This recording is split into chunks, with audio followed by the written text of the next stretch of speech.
The dust motes dance in the single ray that finds its way through the grimy window pane, a golden ladder ascending to a ceiling lost in shadow.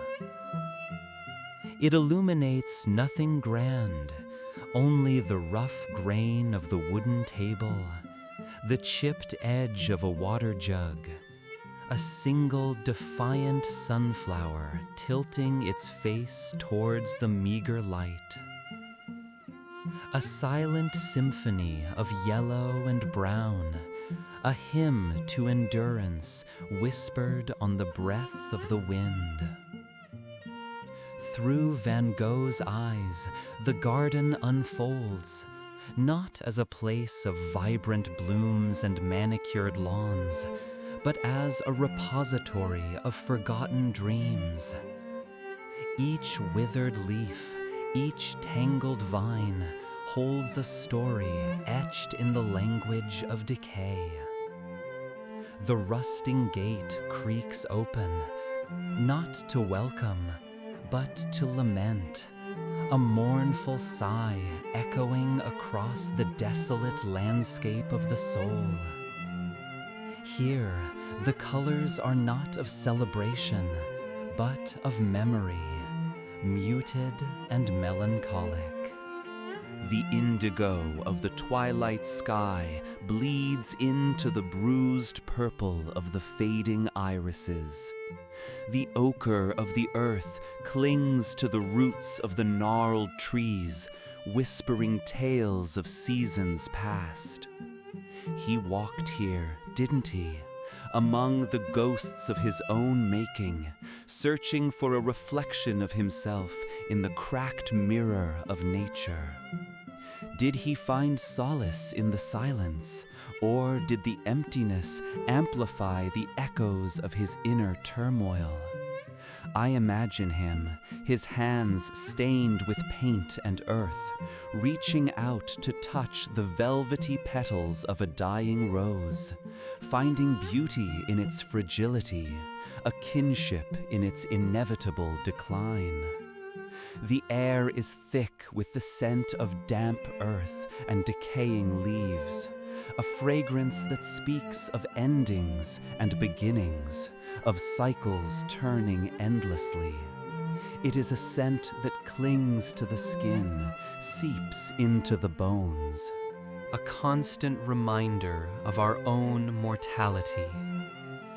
The path winds through the overgrown garden, a labyrinth of forgotten hopes and unfulfilled desires. Each step is a descent into the depths of the self, a confrontation with the shadows that lurk within. There is no escape here, only acceptance. Acceptance of the beauty in imperfection, the grace in decay, the light that flickers even in the darkest corners. The stars begin to emerge, pinpricks of light in the vast expanse of the night sky. They are distant, cold, indifferent, yet they offer a glimmer of hope, a promise of something beyond the confines of this earthly realm. He looked up at them, didn't he? Saw in their chaotic dance a reflection of his own tumultuous spirit, a confirmation that even in the midst of chaos, there is order, there is beauty, there is light. A single cricket chirps in the undergrowth. A lonely voice calling out in the darkness. It is a sound that resonates with the loneliness that pervades this garden, a loneliness that is both a burden and a gift. A burden because it isolates, separates, alienates. A gift because it allows for introspection, for self-discovery, for a deeper understanding of the human condition. Through Van Gogh's eyes, I see not madness, but a profound sensitivity, an unbearable awareness of the beauty and the pain of the world. He felt it all, every nuance, every shade, every flicker of light and darkness. And he poured it all onto the canvas, transforming his pain into art, his darkness into light. The garden breathes, a living, breathing entity, a microcosm of the universe. And within its tangled depths, I find a sliver of peace, a moment of clarity, a glimmer of hope. A sense that even in the midst of forgotten dreams, there is still beauty to be found, still meaning to be made, still light to be embraced. The scent of damp earth rises, mingling with the sweet perfume of night-blooming jasmine. It is a fragrance that speaks of resilience, of the earth's ability to regenerate, to create beauty from decay. A gentle breeze rustles through the leaves of the ancient trees, whispering secrets that only the wind can understand. They have stood here for centuries, witnessing the rise and fall of civilizations, the ebb and flow of human emotions. They are silent guardians of this forgotten garden, their roots reaching deep into the earth, drawing strength from the darkness. I imagine Van Gogh wandering these paths, his soul yearning for solace, his heart heavy with the weight of the world. He sought refuge in nature, finding solace in the vibrant colors of the flowers, the intricate patterns of the leaves, the majestic grandeur of the trees. He saw in them a reflection of his own inner landscape, a landscape of both beauty and torment. The moon hangs heavy in the sky, casting long, distorted shadows across the garden. It is a pale, ethereal light, illuminating the hidden corners, revealing the secrets that lie dormant in the darkness. The shadows dance and sway, creating an illusion of movement, a sense that the garden is alive, breathing, evolving. A lone rose, its petals bruised and faded, clings to a crumbling trellis. It is a symbol of enduring beauty, a reminder that even in the face of adversity, there is still hope. Its delicate fragrance fills the air, a testament to the power of nature to heal and to inspire. The forgotten dreams of this garden are not truly forgotten.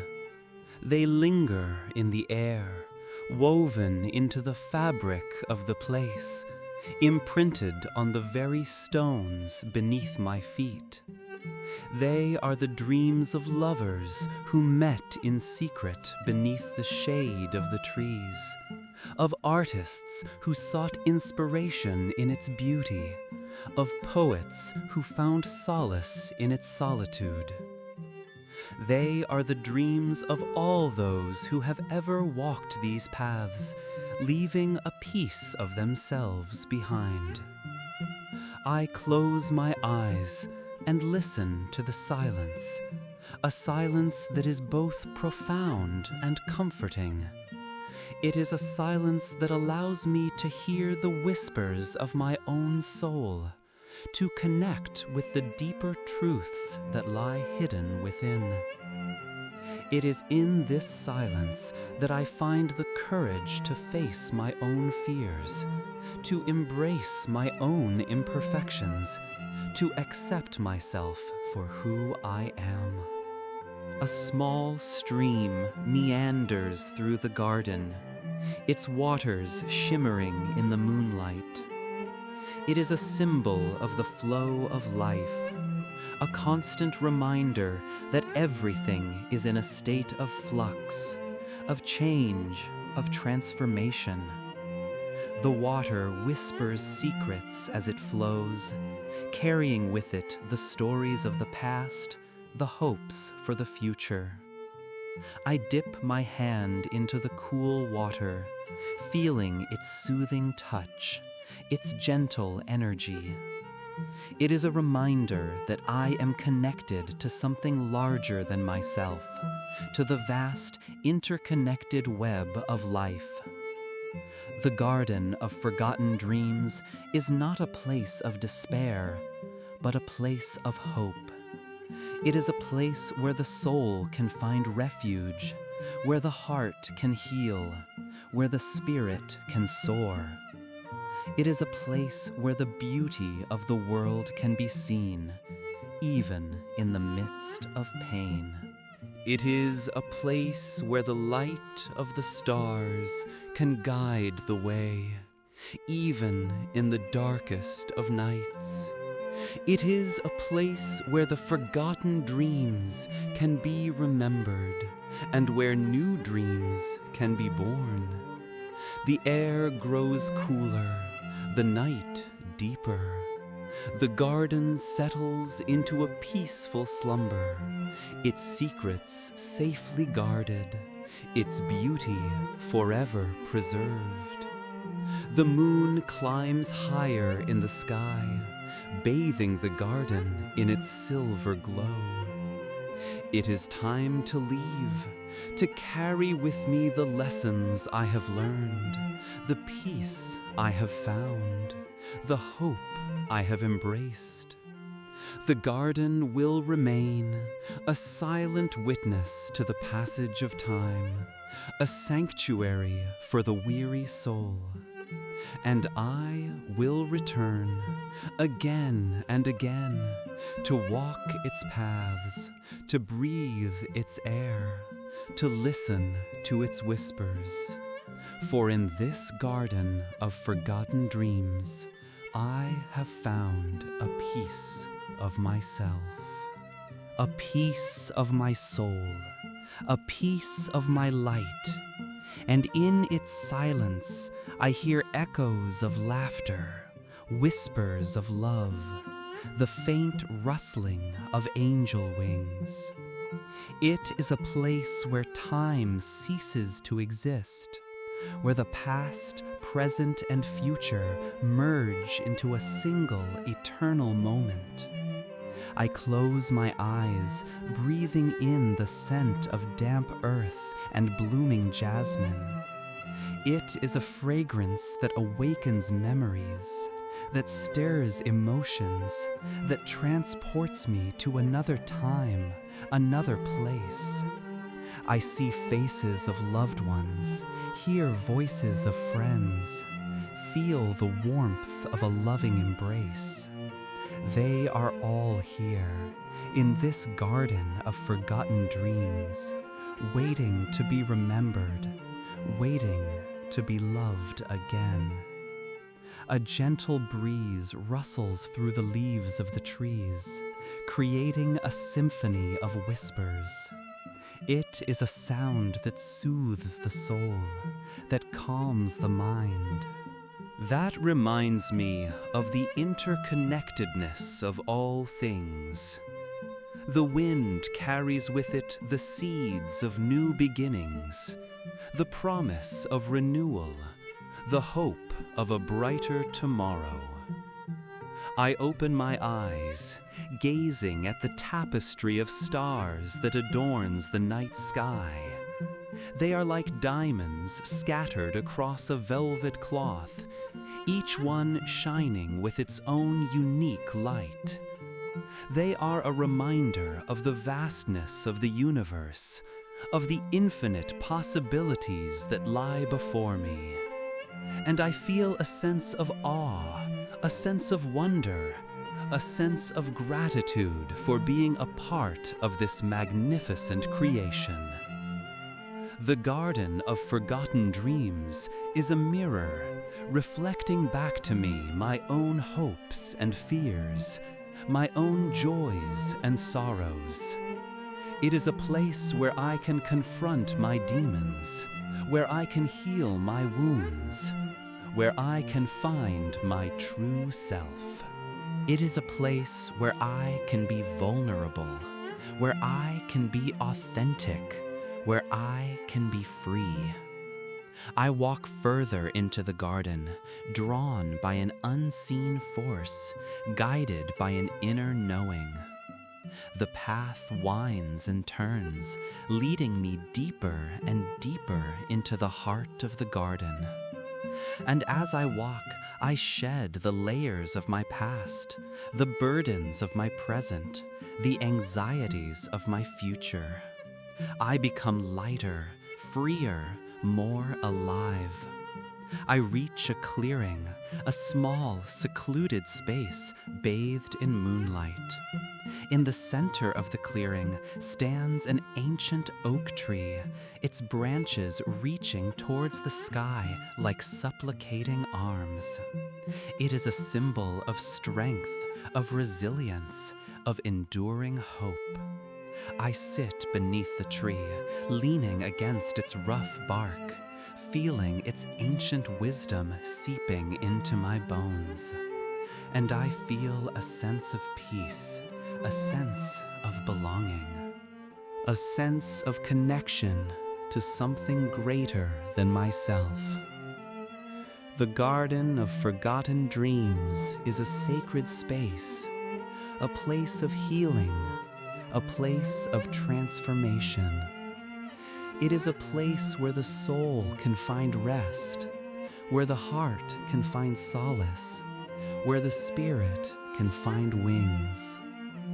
And as I sit beneath the oak tree, I realize that I am not alone, that I am surrounded by love, that I am supported by grace. The stars twinkle above me, whispering secrets of the universe. The wind sighs through the trees, carrying messages of hope and healing. The earth beneath me vibrates with the energy of life, reminding me of the interconnectedness of all things. And in that moment, I understand that the Garden of Forgotten Dreams is not just a place, but a state of being, a way of seeing the world. It is a way of embracing the beauty and the pain, the light and the darkness, the joy and the sorrow. It is a way of living with an open heart, a curious mind, and a courageous spirit. And as I prepare to leave the garden, I carry with me a piece of its magic, a spark of its light, a whisper of its wisdom. I know that I will never forget this place, that it will forever hold a special place in my heart. For in the Garden of Forgotten Dreams, I have found my way back to myself. I have rediscovered my soul. I have remembered my light. The path back is illuminated by fireflies, tiny beacons in the night. Their dance is a silent promise, a reminder that even in the deepest darkness, there is always light to be found. The air is filled with the scent of night-blooming jasmine, a fragrance that lingers in the memory long after it has faded from the air. And as I walk away, I know that I am not leaving the garden behind, but carrying it within me, a sanctuary in my soul, a source of strength and inspiration for the journey ahead. The forgotten dreams are not truly forgotten, but waiting to be awakened, waiting to be lived.